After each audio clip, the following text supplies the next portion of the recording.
ഇനി പറയാൻ പോകുന്ന കാര്യങ്ങൾ പല ആവർത്തി പറഞ്ഞതാണ്.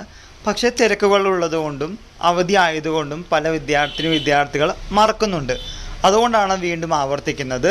പല കാരണങ്ങൾ കൊണ്ട് രജിസ്ട്രേഷൻ ചെയ്യാൻ പറ്റാത്ത വിദ്യാർത്ഥികൾക്കുള്ള ടോക്കൺ രജിസ്ട്രേഷൻ്റെ കാര്യമാണ് പറയുന്നത്. Token registration to first semester SDE, CBCSS, BCom, BBA, BA, B, അഫ്സലുലുമ റെഗുലർ എക്സാമിനേഷൻ നവംബർ 2023 അഡ്മിഷൻ മാത്രം. അതുപോലെ തന്നെ token registration to third semester SDE, CBCSS, BCom, BBA, BA, B, അഫ്സലുലുമ റെഗുലർ എക്സാമിനേഷൻ നവംബർ 2022 അഡ്മിഷൻ വിദ്യാർത്ഥികൾക്ക് ഓൺലൈനായി പറയുന്ന പരീക്ഷകൾക്ക് അപ്ലൈ ചെയ്യാനുള്ള ലാസ്റ്റ് ഡേറ്റ് 15/5/2024 ഈ വരുന്ന 15-ാം തീയതിയാണ് ലാസ്റ്റ് ഡേറ്റ്. ഇനി ആകെ 5 ദിവസമേ ഉള്ളൂ. ഇക്കാര്യം മനസ്സിലാക്കി മുന്നോട്ട് പോവുക. ഈ വിവരം അറിയാത്തവർ എത്രയും പെട്ടെന്ന് നിങ്ങളുടെ ഫ്രണ്ട്സ് ഷെയർ ചെയ്യുക. എല്ലാവർക്കും ഒരിക്കൽ കൂടി നന്ദി, നമസ്കാരം.